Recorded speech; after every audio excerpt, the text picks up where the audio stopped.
সুলতানপুর নামক এক গ্রামে শ্যাম নামে এক ব্যবসায়ী বাস করতেন, যিনি অত্যন্ত লোভী ছিলেন। তিনি দরিদ্র কৃষকদের প্রলোভন দেখিয়ে তাদের জমিতে কাজ করার জন্য চুক্তিবদ্ধ করতেন এবং পরে তাদের জমি দখল করার জন্য তাদের ওপর বিভিন্ন শর্ত আরোপ করতেন। দেখ নগেন, এই দরিদ্র কৃষকরা খুবই অদ্ভুত। তারা দিনরাত পশুর মতো কাজ করে এবং বিনিময়ে তারা দিনে 2 বেলা খাবারের জন্য আকুল হয়। কিন্তু আমার দিকে তাকান, আমার মতো একজন মালিক বসে বসে আদেশ জারি করি এবং পুরো ফসল আমার হয়ে যায়। আপনি ঠিক বলেছেন শেঠজি, পুরো গ্রাম আপনার হাতে। তাদের কঠোর পরিশ্রমকে কিভাবে কাজে লাগাতে হয় তা আপনার চেয়ে ভালো আর কেউ জানে না।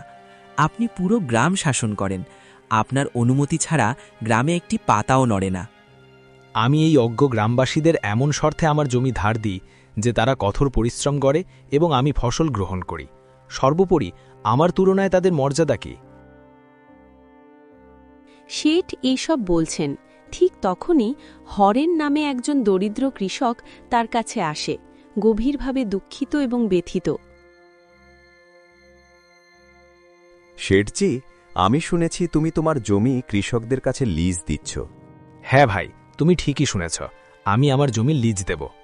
ঠিক আছে শেঠজি, আমিও তোমার জমি চাষ করতে চাই। দয়া করে তোমার জমি আমাকে কয়েক মাসের জন্য লিজ দাও। আমার নাম হরেন এবং আমি কাছের একটি গ্রামে থাকি। ঠিক আছে হরেন, আমি তোমাকে আমার জমি লিজ দেব, কিন্তু আমার কিছু শর্ত আছে। ঠিক আছে স্যার, বলো তোমার শর্ত কি? শর্ত হল, তোমাকে আমার জমিতে কাজ করতে হবে, আর 6 মাস পর সেই জমিতে যাই হোক না কেন অর্ধেক তোমার হবে আর বাকি অর্ধেক আমার হবে। ঠিক আছে শেঠজি, আমি তোমার শর্ত মেনে নিচ্ছি। জমির কাগজপত্র শেষ করার পর হরেন পরের দিন জমিতে ফিরে আসে চাষ করার জন্য। আচ্ছা, আমি শেঠজির কাছ থেকে জমি পেয়েছি, এখন আমি চাষ করব। আমি আশা করি এই বছর ভালো ফসল হবে। আমাকে খুব পরিশ্রম করতে হবে, তবেই আমার কিছু থাকবে। হরেন দিনরাত কঠোর পরিশ্রম করে ফসল ফলাচ্ছে। কয়েক মাস পর ক্ষেত ফুলে ফুলে ওঠে। হরেন এখন ফসল কাটা শুরু করে। এই বছরের ফসল খুব ভালো হয়েছে। যদি শেঠ আজ এই ফসল নেয় তাহলে আমিও একটা অংশ পাব, তাতে আমার কয়েকদিন চলবে। হরেনের ফসল কাটার খবর শেঠ শ্যামবাবুর কাছে পৌঁছায়। আরে শেঠজি, তুমি কি শুনছ? আমি শুনেছি হরেন আজ তার ফসল কাটছে। এই বছর হরেনের ফসল খুব ভালো হয়েছে। কি সত্যি? আজ হরেন ফসল কাটছে? এটা দারুণ খবর, চলো গিয়ে দেখি।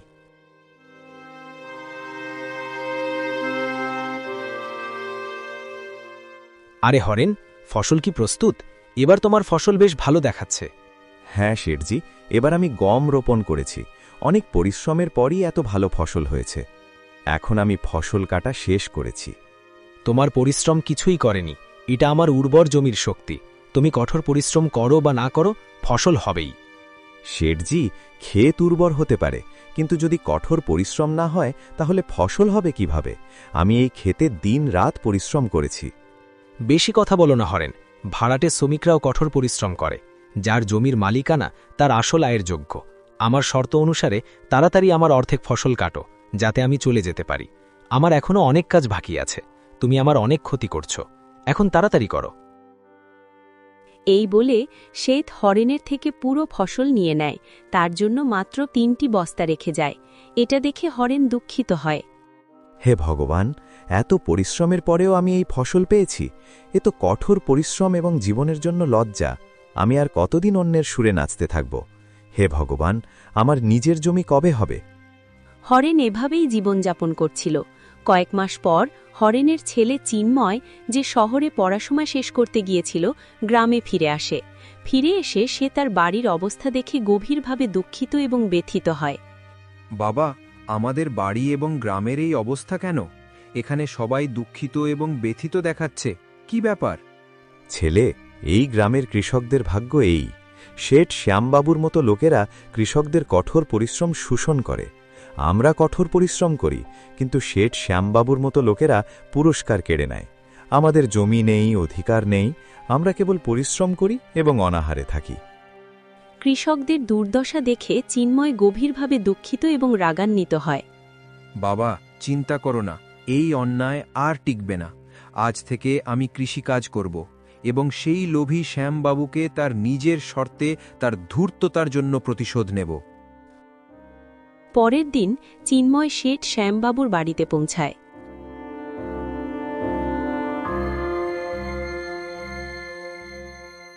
বলো চিন্ময়, কি ব্যাপার? শেঠজি, এবার আমি বাবার জায়গায় কৃষিকাজ করব। আমার কিছু জমি লিজ নেওয়া দরকার। কি ব্যাপার ভাই, কি ব্যাপার? এখন কি চাষাবাদ করবে? চলে যাও, তোমার তো এত শক্তিও নেই বাছা। শিক্ষিত ছেলেরা কৃষিকাজের ক্ষেত্রে বোকা প্রমাণিত হয়। না শেঠজি, এটা বলো না। আমি হয়তো শিক্ষিত, কিন্তু আমি এখনও একজন দরিদ্র কৃষকের ছেলে। কৃষিকাজ আমার কর্তব্য। ঠিক আছে, আমি এটা মেনে নেব। যাই হোক, আজকাল কি কাজ, সবাই শিক্ষিত এবং বেকার, শেষ পর্যন্ত তারা শ্রমিক হিসেবেই কাজ করে। অনেক ধন্যবাদ শেঠজি।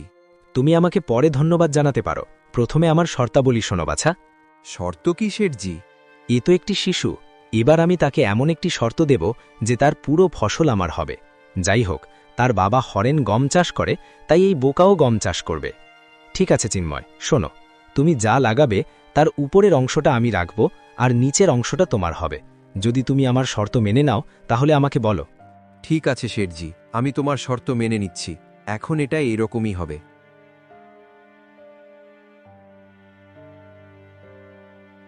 পরের দিন থেকেই চিন্ময় খেতে কাজ শুরু করে। চিন্ময় গমের পরিবর্তে গাজর লাগায়, আর কয়েক মাস পর ফসল প্রস্তুত হয়ে যায়। এখন চিন্ময় তার ক্ষেত থেকে গাজর তোলা শুরু করে। ফসলের খবর শুনে শেঠ শ্যামবাবু চিন্ময়ের কাছে যায়।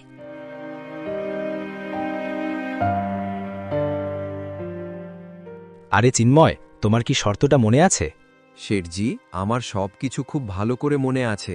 তুমি তো বলেছিলে যে ফসলের নিচের অংশ আমার হবে আর উপরের অংশ তোমার। তাহলে তুমি উপরের অংশটা নিতে পারো। আরে শেঠজি, সে চালাক। এটা গমের ফসল নয়, এটা গাজরের ফসল। এটা কি, তুমি এবার গাজর চাষ করেছ? হ্যাঁ শেঠজি, আমার বাবা এত বছর ধরে গম চাষ করছেন, তাই আমি ভেবেছিলাম এবার গাজর লাগাবো। কিন্তু এই খড়ের গাদা দিয়ে আমি কি করব, যখন তুমি সব গাজর নিচ্ছ? এটা তোমার অবস্থা শেঠজি, তুমি আমাকে বলেছিলে। আর এখন তুমি নিজের অবস্থা মেনে নিতে রাজি নও। আমি কিছুই জানি না শেঠজি, তুমি তোমার ভাগ নাও। এইভাবে চিন্ময় তার চালাকি দিয়ে ধূর্ত এবং অযোগ্য শেঠকে উপযুক্ত জবাব দিল। সে সব গাজর নিল এবং শেঠের খাগে খড়ের গাড়া রেখে বাড়ি চলে গেল। এদিকে শেঠজি বাক্রুদ্ধ হয়ে গেল। ওহ স্যার, পুরো গ্রামে কেউ কখনো চালাক হওয়ার সাহস করেনি, এমনকি আপনার সামনেও নয়, আপনার পিছনেও নয়। আর এই চিন্ময় ছেলেটি আপনাকে এত সহজে বোকা বানিয়েছে। ওই ছেলেটি আমাকে কিভাবে বোকা বানাবে? তাকে আসতে দাও, এবার আমি তাকে উচিত শিক্ষা দেব যে সে আর আমাকে ঝামেলায় ফেলার চেষ্টা করবে না।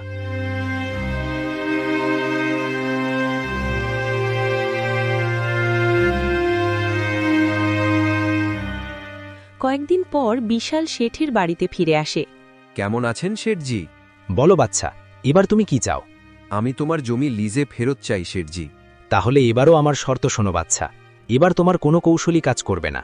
এবার আমি ফসলের নিচের অংশ নেব আর উপরের অংশ তোমার হবে। বলো, তুমি কি আমার শর্ত মেনে নিচ্ছ? আমি রাজি শেঠজি, এবার উপরের অংশ আমার হবে। এভাবে শেঠের সাথে কথা বলার পর চিন্ময় বাড়ি ফিরে আসে এবং আবার চাষের জন্য প্রস্তুতি করতে শুরু করে। বিশাল এবার গম রোপণ করে, আর কয়েক মাস পরে চিন্ময়ের ফসল বেশ ভালো হয়। বাহ, এবার গমের ফসল খুব ভালো হয়েছে। ওই ধূর্ত শেঠকে আসতে দাও, এইবার আমি তাকে একটা শিক্ষা দেব। কয়েকদিন পর শেঠ চিন্ময়ের জমি দেখতে আসে। শেঠ গম খেতে পৌঁছানোর সাথে সাথেই সে সম্পূর্ণ হতবাক এবং ক্ষিপ্ত হয়ে ওঠে। এটা কি, হরেনের ছেলে এবার গম লাগিয়েছে? এই ছেলেটি আমার ধারণার চেয়ে বেশি বুদ্ধিমান মনে হচ্ছে। আমাদের তার জন্য কিছু করতে হবে। শেঠজি, কেমন আছেন? দেখুন শেঠজি, এবার আমি গম লাগিয়েছি এবং আপনার কথা অনুসারে এই ফসলের উপরের অংশটি আমার হবে এবং নিচের অংশটি আপনার হবে। এইভাবে চিন্ময় তার চালাকি দিয়ে আবার শেঠ শ্যামবাবুকে বোকা বানালো এবং শেঠ আবার বোকা বানল। এইসব দেখে নগেন খুব রেগে গেল। ওহ স্যার, এই বাচ্চাটির বুদ্ধিমত্তা দেখুন, সে আবার আপনার মতো একজন বড় চালাককে বোকা বানালো। তুমি একেবারে ঠিক বলেছ। আমি ভেবেছিলাম সে কেবল একটি শিশু, কিন্তু সেই বাচ্চাটি আমাকে বোকা বানালো। এবার তাকে আসতে দাও, আমি তাকে উচিত শিক্ষা দেব। এইদিকে চিন্ময় গম কেটে এনে পুরো ফসল ঘরে তুলে দিল। গ্রামের অভাবী মানুষদের মধ্যে সে কিছু ভাগ ভাগ করে দিল। চিন্ময় এবং তার বাবা হরেন দুজনেই খুব খুশি হল। কয়েকদিন পর আবার ফসল বপনের সময় হয়ে গেল। আজ আবার সেই ধূর্ত শেঠের সাথে দেখা করা যাক, আর এই বছরও আমি জমি লিজ নেব এবং ফসল বপন করব। দেখা যাক এবার সে শর্তাবলীতে কি কৌশল ব্যবহার করে। চিন্ময় আবার সেই ধূর্ত শেঠের কাছে পৌঁছায়। তাহলে তুমি আবার আমার সাথে দেখা করতে এসেছ? তুমি আমার সাথে কোন খেলা খেলতে চাইছ? দেখো বাচ্চা, খুব বেশি চালাক হওয়ার চেষ্টা করো না। তুমি বাচ্চা, শুধু বাচ্চা থাকো। আমিও একজন ব্যবসায়ী। আমি কোনো কৌশল জানি না শেঠজি। আমি কেবল একজন দরিদ্র কৃষকের ছেলে। বুদ্ধিমান তারাই যারা গ্রামবাসীদের কঠোর পরিশ্রম এবং অসহায়তার সুযোগ নেয়। তোমার কথা নিয়ন্ত্রণ করো ছেলে। তুমি কি বলছো? তুমি কি জানো? যে কাজের জন্য এসেছো সে সম্পর্কে কথা বলো। এখানে তোমার জ্ঞানের কোনো প্রয়োজন নেই। ঠিক আছে শেঠজি, কাজে নেমে পড়ি। এবারও তোমার জমি লিজ নিতে চাই। বলো, এবার তোমার কি শর্ত? শর্ত আছে। তুমি মনে করো তুমি খুব বুদ্ধিমান, তাই না ছেলে? এবার ফসলের নিচের এবং উপরের অংশ আমার হবে, আর মাঝের অংশ তোমার হবে। এখন বলো, তুমি কি আমার শর্ত মেনে নিচ্ছ? অবশ্যই শেঠজি, আমি তোমার প্রতিটি শর্ত মেনে নিয়েছি। তাহলে আমি কি এটাও মেনে নেব শেঠজি? এখন আমি চলে যাচ্ছি। আমাকে ফসল ফলানোর জন্য প্রস্তুতি নিতে হবে। লোভী দৃষ্টার কথা মেনে নিয়ে চিন্ময় চলে যায়। আবার ফসল লাগানোর জন্য প্রস্তুতি নিতে শুরু করে এবং এবার সে কলা লাগায়। এবার তুমি জমিতে কি ফসল লাগিয়েছ? বাবা, এবার আমি কলা চাষ করেছি। ফসল বেশ ভালো হয়েছে। এবারও লাভ ভালো হবে। খুব ভালো ছেলে, তুমি কঠোর পরিশ্রম করতে থাকো। যদি কঠোর পরিশ্রম এবং বুদ্ধিমত্তা একত্রিত হয় তাহলে চালাকিও বেশিক্ষণ স্থায়ী হয় না। কয়েকদিন পর ধূর্ত শেঠ এবং নগেন আবার চিন্ময়ের কাছে আসে। শেঠজি, এবার চিন্ময়কে হতবাক করে দেওয়া হবে। তুমি এবার খুব ভালো বাজি ধরেছ। ফসলের ওপরের অংশটি তোমার আর নিচের অংশটি তোমার। নগেন একেবারে ঠিক বলেছ। এবার আমি আমার মস্তিষ্ক ভালোভাবে ব্যবহার করেছি। আমি এমন একটি তীর ছুঁড়েছি যা সেই শিশু চিন্ময়ের পক্ষে এড়ানো খুব কঠিন হবে। এখন দেখা যাক হরেনের বাচ্চাটি এবার কিভাবে বেঁচে থাকে। এভাবে কথা বলতে বলতে শেঠজি, এই চিন্ময় তোমার ভাবনার চেয়েও ভালো হয়ে উঠেছে। এবার সে যে ফসলটি লাগিয়েছে তা দেখো। ওহ, এটা কি? এটা কলার ফসল। এবার উপরের এবং নিচের অংশটি আমার হবে, আর মাঝের অংশটি হরেনের বাচ্চার হবে। মানে এবারও আমি খড় পাব। এবারও আমি বোকা হয়ে গেলাম। আমি এই কৃষকের বাচ্চার মস্তিষ্ক বুঝতে পেরেছি। এসো শেঠজি।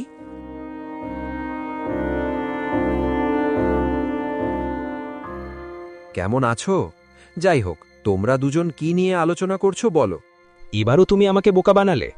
আমি কিভাবে তোমাকে বোকা বানাবো শেঠজি? তুমি পুরো গ্রামকে বোকা বানাচ্ছ। দেখো শেঠজি, এবার আমি কলা লাগিয়েছি। তোমার শর্তানুসারে ফসলের উপরের এবং নিচের অংশ তোমার হবে এবং মাঝের অংশ আমার হবে। আরে আরে কৃষকের ছেলে, শেঠজির কাছে নিজেকে দেখানোর সাহস করো না। অসততা এবং প্রতারণায় সে সবার বাবা। বাবা, এই ক্ষেত আমাদের এবং ফসল আমাদের। আরে নগেন, চিৎকার করার দরকার নেই। সম্ভবত এটি আমাদের নিজেদের কর্মের ফলাফল। আমি নিরীহ কৃষকদের অনেক প্রতারণা করেছি। আজ প্রথমবারের মতো কেউ আমাদের সাথে লড়াই করার সাহস করেছে, আর এই ছেলেটি আমার চোখ খুলে দিয়েছে। আমি বুঝতে পেরেছি, এখন থেকে আমি কখনো কোনো কৃষককে হয়রানি করব না এবং সকলকে তাদের কঠোর পরিশ্রমের সমান মূল্য দেব। আমি আমার কাছে বন্ধক রাখা সমস্ত জমি ফেরত দেব। শেঠজি, আপনি খুব ভালো কথা বলেছেন। একজন কৃষক নিজের এবং তার পরিবারের জন্য খুব কঠোর পরিশ্রম করে। সে ভালো পোশাক পরতে পারে না, শান্তিতে তার রুটি খেতে পারে না। সে দিন রাত পরিশ্রম করে, নিজের হাড় পুড়িয়ে অন্যদের খাওয়ায়। এই পরিস্থিতিতে তাদের কষ্ট দেওয়া ঠিক নয়। এই কৃষকদের তাদের কঠোর পরিশ্রমের অধিকার পেতে হবে। এইভাবে চিন্ময় তার কঠোর পরিশ্রম এবং চতুরতা দিয়ে সেই লোভী শেঠকে সঠিক পথে নিয়ে আসেন। এরপর শেঠ যাদের কাছ থেকে জমি কেড়ে নিয়েছিলেন তাদের সকলের জমি এবং অর্থ ফিরিয়ে দেন। আমাদের কার্টুন যদি ভালো লাগে তাহলে চ্যানেলটিকে লাইক এবং সাবস্ক্রাইব করুন, আর নিজের নাম এবং বয়স লিখে কমেন্ট করুন। আপনার নিজের নামটিও পরবর্তী কার্টুনের জন্য সিলেক্ট হতে পারে।